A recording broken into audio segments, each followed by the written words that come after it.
There are humorous outtakes all over the internet on the topic. Would you like to know how babies are made? Parents squirming as kids provide the laughs. Ah! Yeah. So mommy and daddy got together and we took off all our clothes.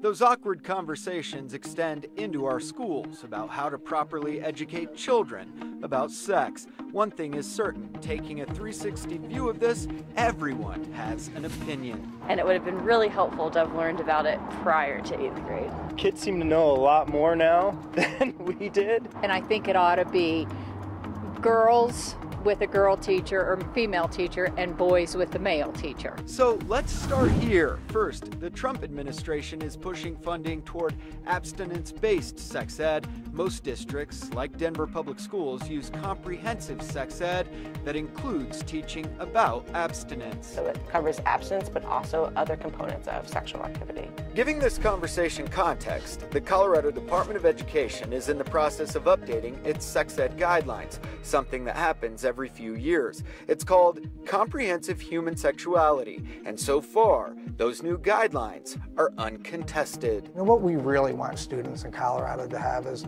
we want to be able to help make healthy decisions. But let's look at the flip side. Speaking to us via Skype, Dr. Frida Bush, president of the Medical Institute for Sexual Health in Austin, says first things first, it's no longer called abstinence-based. They now call it sexual risk avoidance education. We avoid the risk of smoking. We avoid the risk of alcohol use and other risky behaviors. So sex is no different. And there's more. She points out risk avoidance sex ed now includes teaching about contraception and more. It talks about sexually transmitted diseases. It talks about pregnancy.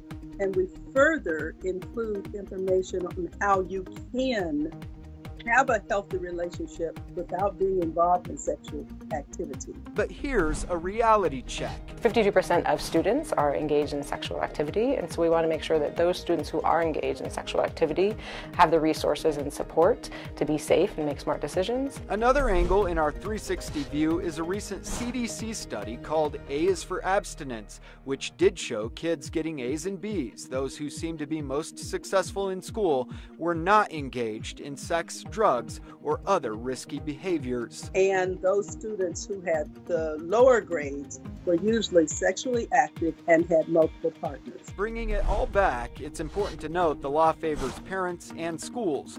No district in Colorado is required to teach sex ed, and Denver leaves it up to each individual school. Every school gets to decide if they want to teach sex ed in their school. Plus, parents make the ultimate call. Schools are required to send permission slips home to parents so they can opt in or out of sex ed. We encourage parents to have those conversations, and at the school we're really just providing that research-based knowledge. So what's next? It appears President Trump favors funding risk avoidance or abstinence to the tune of $475 million. Meantime, the age-old birds and bees talk remains a sticky topic. Telling somebody they shouldn't screw, not going to work. The president is correct. They should be taught good habits. So kids will be aware and protect themselves and have knowledge and wisdom to make the right choices.